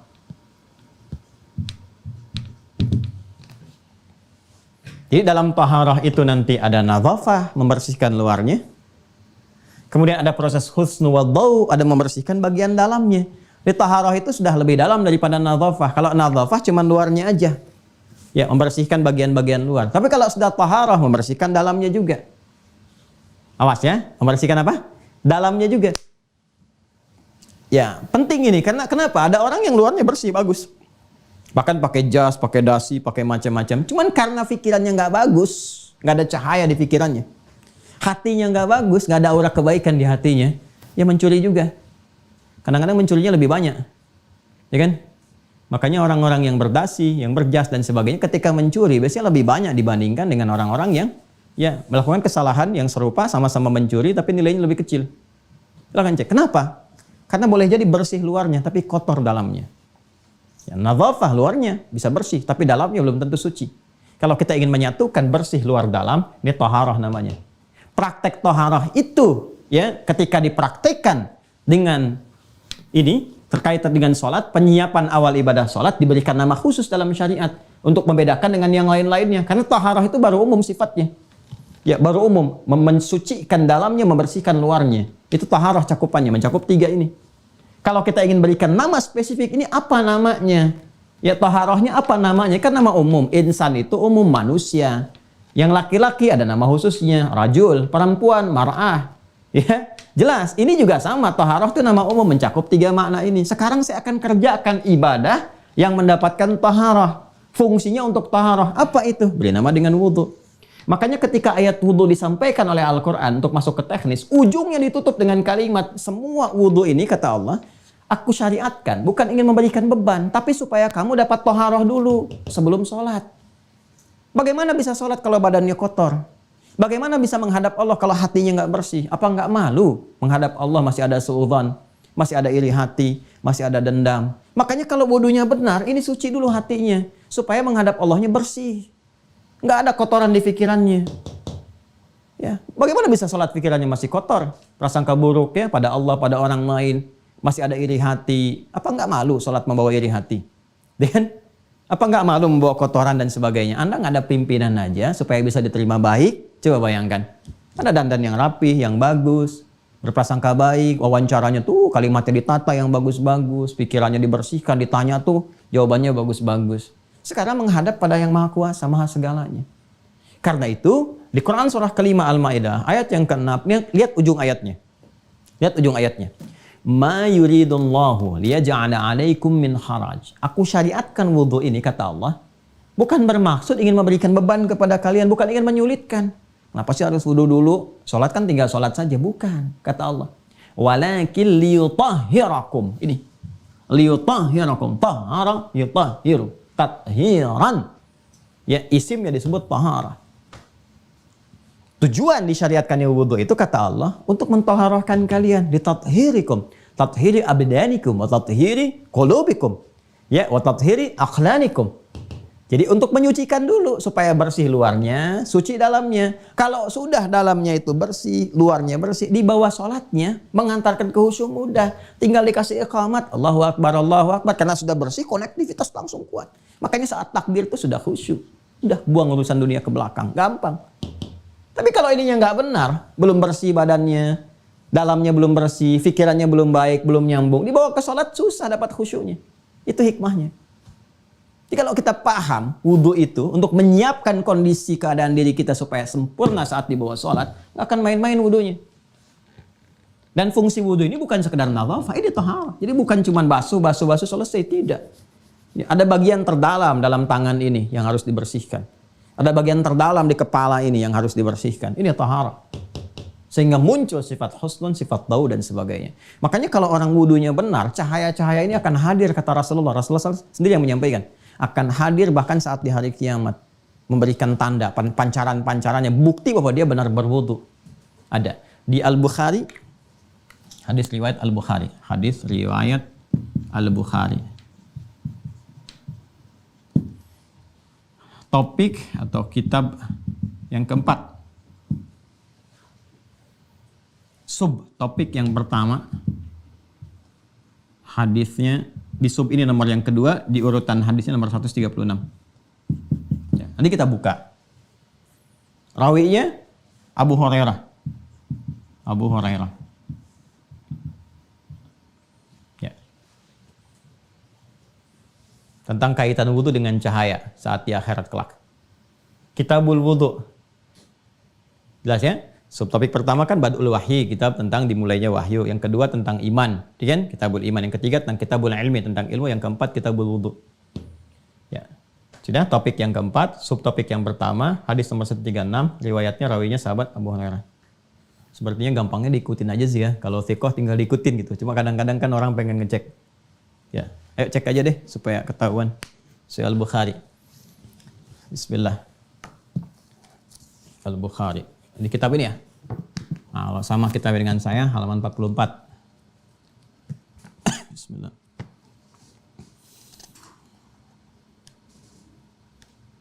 Nah, betul kan? Nih subtopik yang keempat, kitabul wudu, ya kan? Di sini ya. Nah, ini ya. Nanti tolong di-scan ya. Mas ya, adminnya di scan, nanti disampaikan supaya referensinya kita sama-sama pegang semua. Ya. Nah, kitabul wudu yang keempat, sudah? Subtopiknya yang pertama, babu maja'a fil wudu. Ya. Segala yang terkait dengan wudu. Nah, ini langsung wa qaulillahi ta'ala, ya Allah Subhanahu wa taala berfirman, "Idza qumtum ila shalah faghsilu wujuhakum wa aydiyakum ilal marafiqi wamsahu bi ra'usikum wa arjulakum ilal ka'bain." Al-Maidah ayat 6. Persis sama dengan apa yang saya sampaikan. Ya? Nah, kemudian tadi saya katakan nomor hadis 136. Nih, 136 di bawahnya. Yang terkait dengan cahaya. Ya, kalau mau diurut dari 135, apa yang saya sampaikan? Semua ada di sini. Jadi saya tidak menyampaikan kecuali Al-Qur'an, hadis, qaul ulama. Quran, hadis, qaul ulama. Qurannya kan sudah, hadisnya sudah.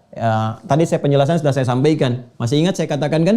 Ya, wudhu itu syarat untuk sholat. Tidak sah sholatnya, kan? Kalau wudhunya tidak sempurna atau tidak berwudhu sama sekali. Jelas ya?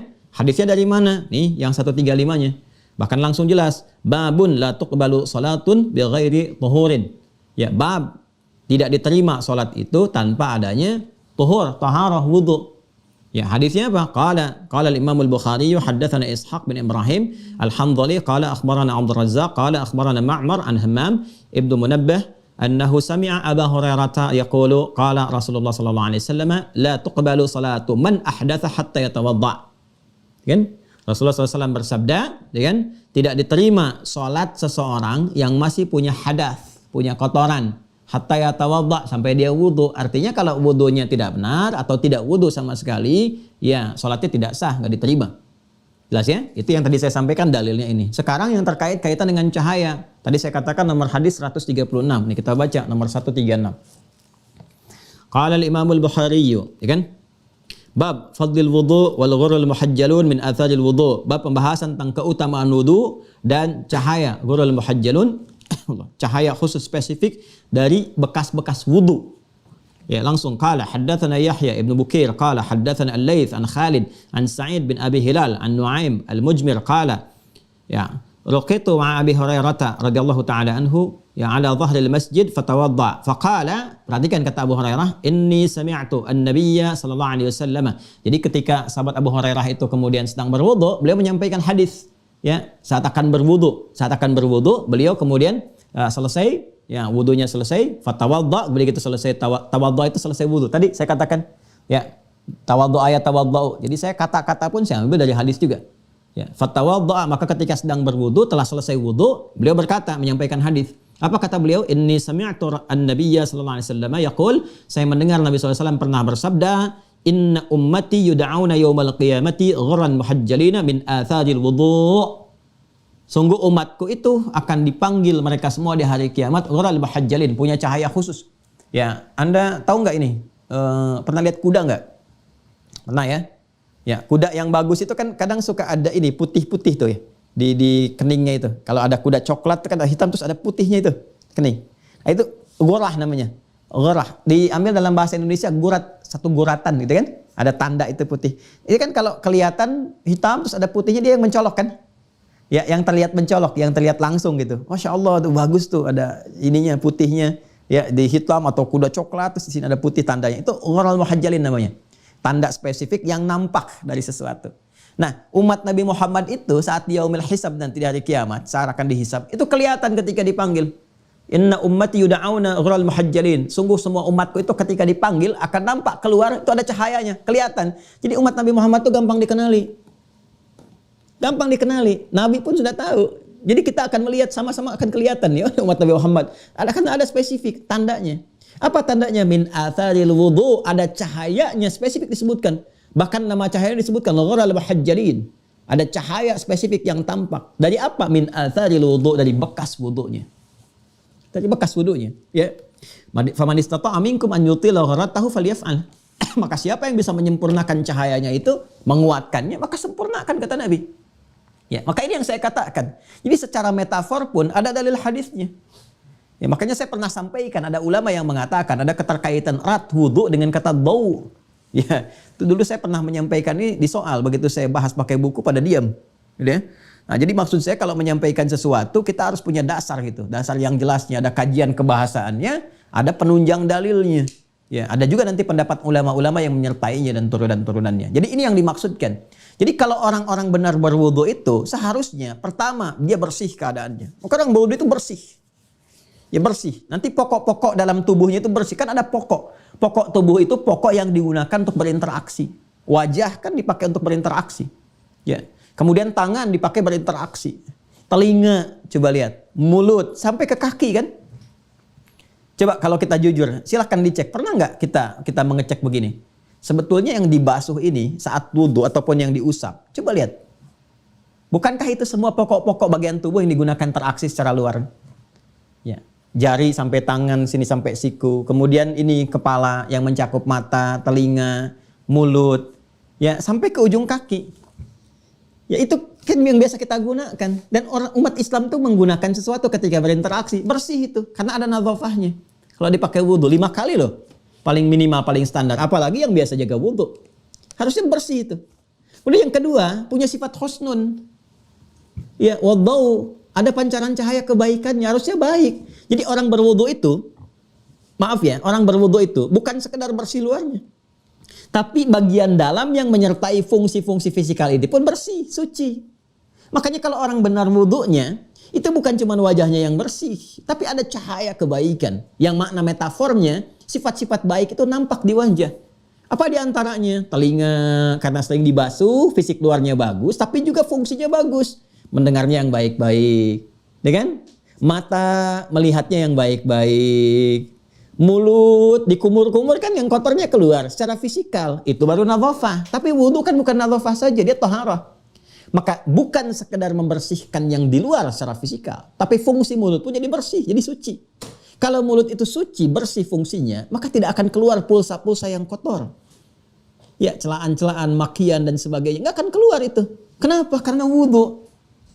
Jadi kalau cuma membersihkan, kumur-kumur keluar, istinsyak, ya, sampai semua keluar, itu yang kotornya keluar secara fisikal. Tapi lisannya masih suka berkata yang kotor misalnya, itu belum wudu, belum taharah namanya. Ya, karena itu kalau kita ngaji lebih dalam, di hadis Muslim disebutkan, kata Rasulullah SAW, ketika seorang itu berwudu, maka dengan basuhan yang melekat pada bagian tubuhnya itu, kotoran-kotorannya bersamaan dengan jatuhnya air itu kotoran-kotoran hadas dalamnya itu keluar juga, gugur juga dosa-dosanya yang melekat pada perangkat wudu itu. Kalau dosa berbicara tentang bagian dalam, kalau kotoran hadas bicara tentang bagian luar. Jadi wudu membersihkan hadas, aspek nadhafah bagian luarnya, sekaligus membersihkan bagian dalamnya. Begitu jatuh tetesan air itu bersamaan dengan jatuhnya, itu gugur pula dosa-dosanya. Harusnya begitu kata Nabi. Dosa yang melekat pada lisan, dosa yang melekat pada mata, pada telinga sampai kaki. Terus kalau dosanya sudah gugur, dosa itu kan lekat dengan kesalahan. Artinya kalau dosanya gugur, salahnya gugur. Yang muncul solehnya. Salah kan lawannya soleh. Jadi saling memengaruhi. Kalau salahnya itu gugur, ya soleh yang naik. Kalau solehnya ditekan, salahnya yang naik. Ya karena itu, coba teruskan lagi ya. Ini kalau kita ngajinya dalam enak gitu. Coba teruskan. Ya ini di awal diterangkan. Di pertengahan wudu kata Nabi dijelaskan. Harusnya orang wudu bukan cuma bersih luarnya. Kata Nabi dosanya itu gugur juga yang melekat pada dirinya.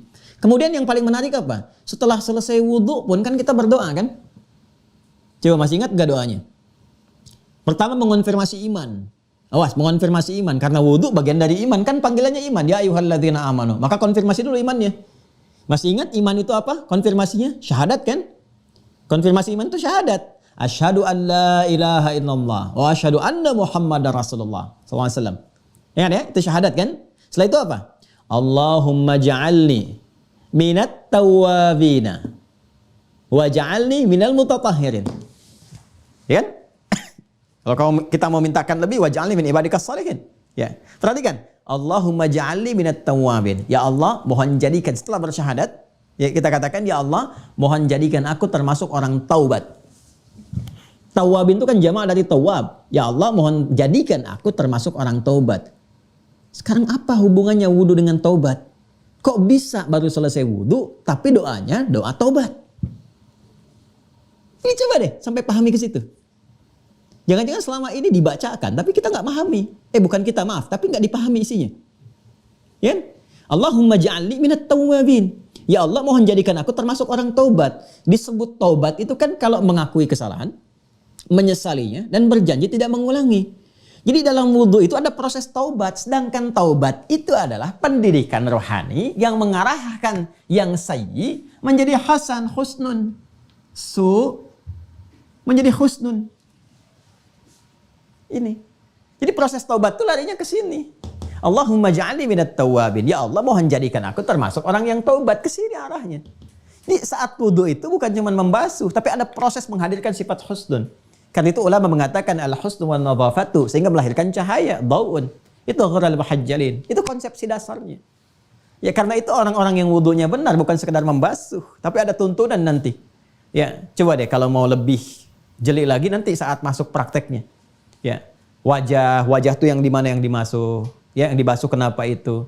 Tangan sampai siku, kenapa bukan siku ke tangan, tapi tangan ke siku? Ya, ini lompatannya sedikit lompatan. Ini ada hikmahnya semua dan terurut kan?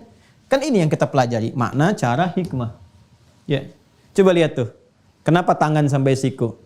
Wa aydiyakum ilal marafiq, bukan siku ke tangan. Ini urutannya kan urutan interaksi, aktivitas pekerjaan kita. Yang biasa kita gunakan kan jemari. Ya, jemari ini paling banyak digunakan, makanya dibasuh ini dulu sampai sini. Bahkan di awal-awal sudah dibersihkan begini, di selai-selai takhallal. Ya, kenapa tangan sampai siku bukan siku ke tangan? Karena umum yang digunakan yang ini. Kan Anda kalau mau ngetik di komputer pun sekarang tuh lagi di kolom chat, kan ngetiknya bukan begini. Tapi begini tuh. Ayo, siapa yang komen ini itu yang tidak baik, yang masih memunculkan prasangka jelek, saling mencaci macam-macam, kan ini perbuatannya. Maka ini dibasuh, tuh dibersihkan. Sampai ke sini, tuh kan? Ke sini tuh dibersihkan. Karena ini engselnya di sini nih. Ya, ini yang menggerakkan nih dari sini nih. Ini yang mendorong dari atas nih, sini tuh, terus. Jelas sekali dalam Islam itu. Ini kesini ada namanya kafun, ini rusgun ada namanya, ini mirfak ada namanya, ini ada namanya katifun sampai ke sini.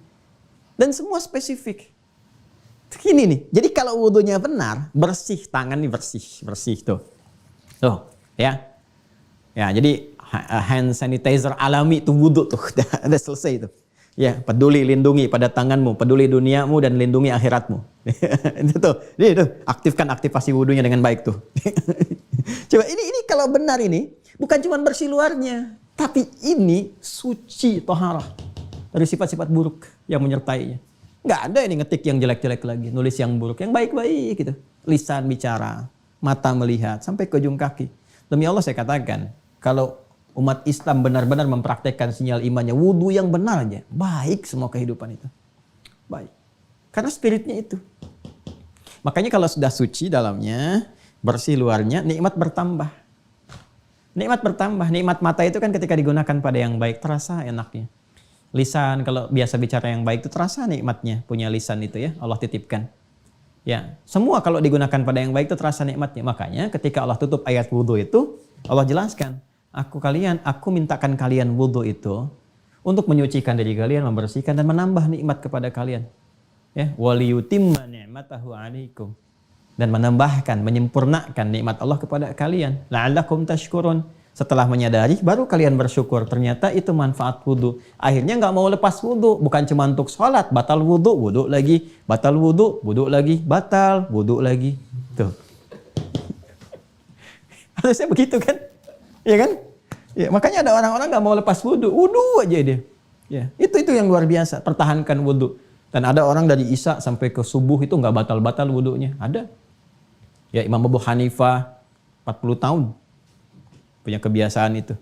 Imam Asy-Syafi'i itu punya kebiasaan itu. Wah, itu nggak mudah lah. Ya, kita kan mencoba untuk mempertahankan itu. Ya, tapi mempertahankan yang dimaksudkan adalah mempertahankan secara syariat wudunya saat yang bersamaan ini hikmahnya. Ya, pertahankan kebaikan-kebaikannya. Jadi orang malu lah minimal takut batal wudunya. Ya, bukan cuma yang fisikal ditahan-tahan saja, yang metafisik juga metafornya ditingkatkan. Jadi ini yang dimaksudkan hikmahnya berwudu.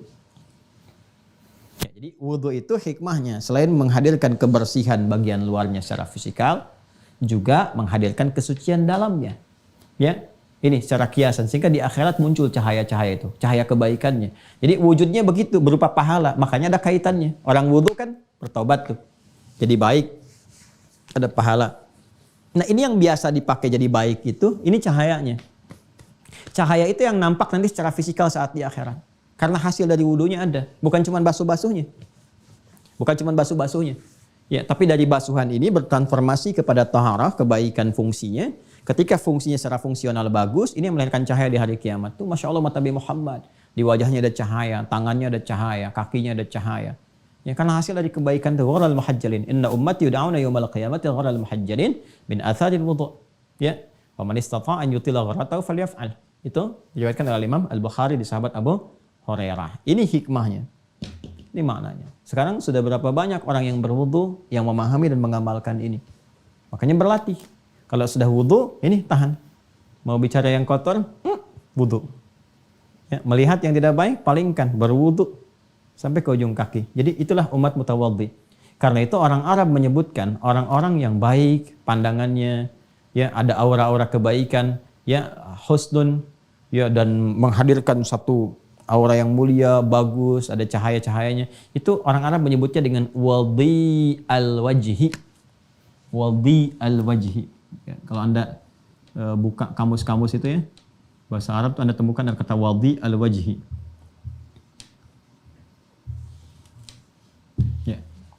Wadi al-wajhi. Wajahnya ada cahayanya, ada aura kebaikannya, gitu kan? Nah, mau dikaitkan ya ke sini turunan katanya tuh.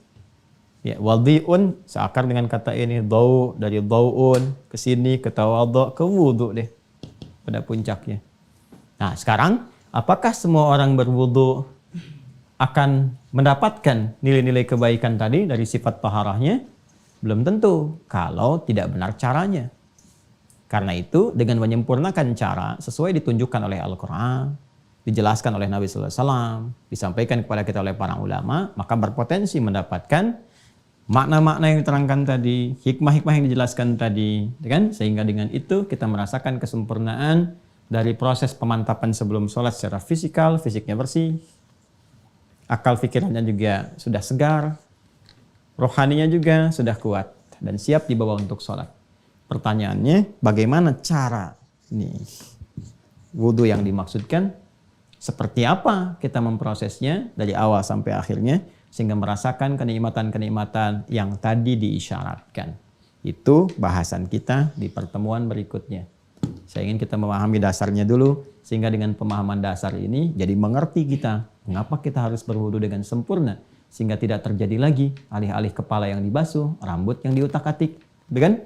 Alih-alih kaki yang dibasuh dengan sempurna, cuma disodorkan ke keran air sehingga terasa cipratannya dan sholatnya pun cuma mendapatkan cipratannya aja gitu ya, tidak mendapatkan kehusyuannya. Ini kurang lebih bahasan yang tertuang dari papan tulis yang Anda bisa cek dari mana saya awal menulisnya dengan melihat kembali tayangan video dari awal sampai dengan akhirnya. Masya Allah. Mudah-mudahan saat dihisab nampak tulisan ini ya. Ya, bisa meringankan gitu kan. Jadi Anda kalau dihisab man rebuka di alam kubur tuh tanya. Kalau udah wudu si anak bisa jawabnya. Ya. Hari kiamat begitu dibuka catatannya tuh buku catatan masih ada tuh nampak tuh semuanya. Masya Allah. Kalau ditimbang mudah-mudahan kuat juga timbangannya. Ya. Allahumma tawakkal alaik insyaallah la haula wala quwata illa billah. Baiklah. Itu yang kita bahas. Besok kita akan coba contohkan. Mungkin tempatnya agak berbeda. Karena saya ingin mulai praktekkan supaya lebih terasa gitu ya. Kalau kita begini-begini aja kan udah biasa itu. Tapi saya mungkin akan coba dibantu ya. Tim dari teman-teman kita cari lokasi yang enak mungkin di tempat wudu. supaya kita bisa berbagi bagaimana cara membuka keran. Saya yakin sudah tahu cara membuka keran gitu ya. Tapi bagaimana memanfaatkan air yang mengalir itu yang jadi persoalan gitu kan. Kemudian juga kalau di bejana seperti apa, ukuran airnya berapa, air yang bagaimana yang harus dipakai wudhu. Kayaknya kita belum akan langsung ke praktek ini, butuh muqaddimah kedua. Kan kita kayak muqaddimah di kajian kita ini. Ini muqaddimah pertama, muqaddimah kedua, wudhunya pakai apa? Kan mau pakai cara nih. Cara berwudhu itu bagaimana? Apa yang digunakan? Kemungkinan sih ada muqaddimah lagi besok. Kemungkinan. Karena saat akan memulai wudhu itu kan ada perangkat. Perangkatnya apa? Nah itu butuh bahasan lagi. Kalau air yang bagaimana? Ya, air seperti apa yang bisa dipakai wudhu? Apakah semua air bisa dipakai wudhu? Apakah air kopi bisa dipakai wudhu? Ini kan suci, wudhu aja pakai air kopi. Ya silakan, menghitam kamu, kan? Maka apa yang bisa digunakan untuk wudhu? Nanti sifat-sifatnya apa? Ada air nih, tapi udah kena matahari nih, sehingga ada anget-angetnya seperti itu. Bisa nggak dipakai wudhu? Nah itu ada sifat-sifat sendiri. Istamtudat deal, masya Allah. Fabi ayyi alai rabbikum atukadziban. Jadi semua dijangkau sehingga nggak bisa nanya lagi. Makanya kalau sudah saya jelaskan, jangan ditanya lagi. Karena sudah jelas gitu semuanya itu. Anda tinggal putar video aja. Ya, sampaikan semua itu secara terurut. Nanti kita akan lihat. Jadi besok kayaknya kita akan masuk menjelaskan tentang jenis-jenis air dulu. Ya, jenis-jenis dan sifat-sifat air. Nanti termasuk debu. Ya, debu ya. Awas. Ya, kalau nggak ada air pakai apa? Gitu kan? Nah, kan harus dijelaskan juga. Nanti setelah itu baru kita masuk ke tata cara. Kalau waktunya masih ada, sekalian dijelaskan. Kalau waktunya memang masih ada tapi tidak memungkinkan kita untuk membahas, maka kita akan kemudian lanjutkan di pertemuan berikutnya. Ini yang kita bisa sajikan di pertemuan kali ini. Semoga bermanfaat, semoga Allah memberkahi, meridhai dan menyayangi kita semua. Mohon maaf apabila ada yang kurang berkenan. Kalau ada yang kurang tepat mohon disampaikan supaya bisa dikoreksi dengan pendekatan yang benar. Terima kasih. Allahumma taqabbal minna innaka antas sami'ul alim. Wa tub 'alaina innaka antat tawwabur rahim.